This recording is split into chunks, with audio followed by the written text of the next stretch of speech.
My name is, my stage name is Phoenix YZ. If you look at my published works, I'm PD Battle. But tonight, I'm just Phoenicia.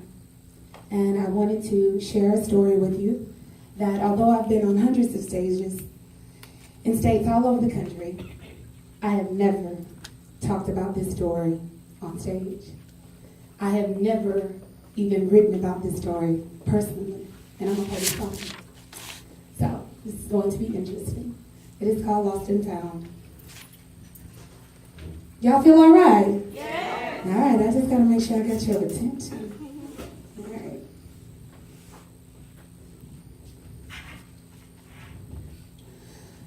I don't know about your journey, but I can tell you about mine. Been to all sorts of places and paradigms with all kinds of people wearing divine promises, but there is one stop I made I wouldn't recommend. An unintentional, unconscious pit stop in a pitfall of domestic abuse with the lady of my dreams. Or nightmares. Depends on how you look at things.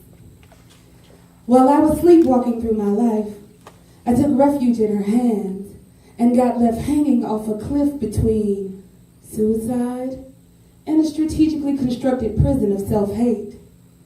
I chose the latter, blinded by belief in a twisted love, and so here I stand, living to tell the tale of what can happen when two tormented souls become one. Don't be fooled by my current state, sashaying around in joy and confidence. I swear it came at a price. Don't be so certain it would never happen to you. I once believed the same. Never would have accepted this from a man, but for a woman, it was different. A lady posed no threat, and her tenderness lulled my guard down. Don't worry about figuring it out. I can see the questions on your faces. The lesson is in the answers to these three questions. You know, it's always the same three questions when people meet this version of me, or if they thought they knew me then. Truth is, no one knew me then. Let me introduce you to that me. See, she is the answer to question number one. What y'all think question number one is? How did you get in that situation? That's what you were thinking, wasn't it? You were thinking, I know you were. Here goes. I was an old soul 21-year-old with a heart as big as my aspirations, and I wanted it all. Desperately in search of a life that didn't mirror my trauma-filled history of hood shenanigans, poverty, abandonment, gang shots, molested, raped, and groomed for a life of sacrifice and worthlessness. Fresh out of college courses that taught me how gifted was nothing without privilege. And oh, how the world reminded me I lacked the latter. So much so, there were only two things I deemed left to live for. There was hope and love. Ooh, and she was both. 20 years my senior, brilliant, beautiful, and kind. In her eyes, I was all power and potential. She saw right past all of my luggage. Said she had the same kind. Hauled me into her world on her terms like the sweet savior I had always longed for. You know, there is nothing worse than a bad interpretation of a good book, except for a good interpretation of a bad one. And clearly, I read it all wrong. Every chapter in our story became increasingly only about her. Oh my God. Little by little, I was robbed of my individuality. First, she maneuvered away my personal space so we could be closer. Yeah. Hijacked my freedom with her schedule so we could spend more time together.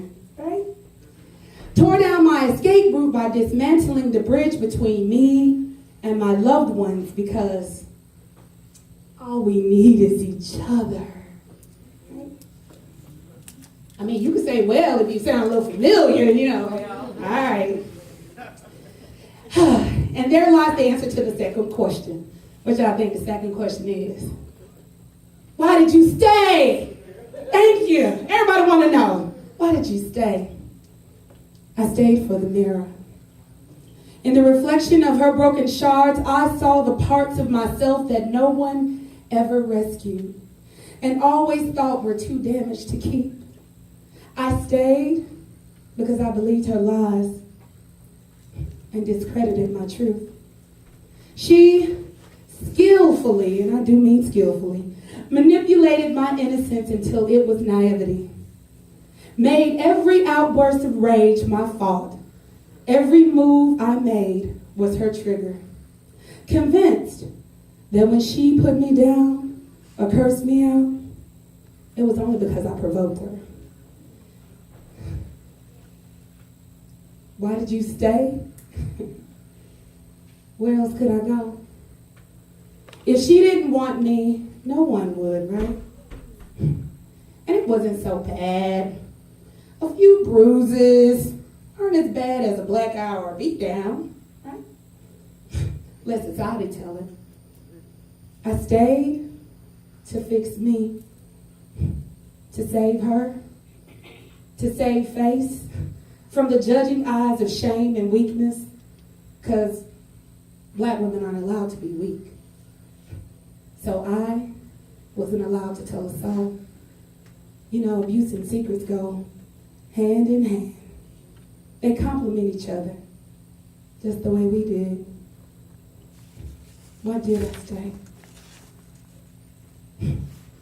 Because you will fall for anything when you are sinking into love with someone else and don't love yourself. Because God said be there.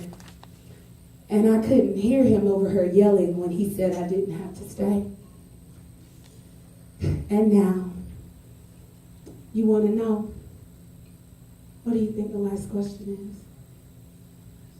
How did you get out? Like I said before, it's all about how you look at things. The funny thing about treasure and trash is that it's all a matter of perspective. To my lover, I was nothing more than a stepping stone until I saw my real reflection in the eyes of a stranger. My new friend was untainted by the strategic lies my lady had used to block me from my loved ones. They reminded me of my value through my art, made me my own example. That just because someone is broken, it doesn't mean they have to go around cutting. Just because you are sick or healing, it doesn't mean you have to be infectious. My friend stood still enough to see who I really was and what I was really going through, and reminded me of my power and my potential. Let my naivety become innocence, and let my weakness be vulnerability. And it made me strong enough to put my foot down until there was nothing between me and my lover but an ultimatum. Either die with her or live without her. And I chose the latter. Packed what was left of me and took only the parts of my soul I could carry into a new life. And today I stand in gratitude for being taught so early on how the things you lose are just as important as the things you find. And I wait actively for one redeemed soul to become two. Thank you.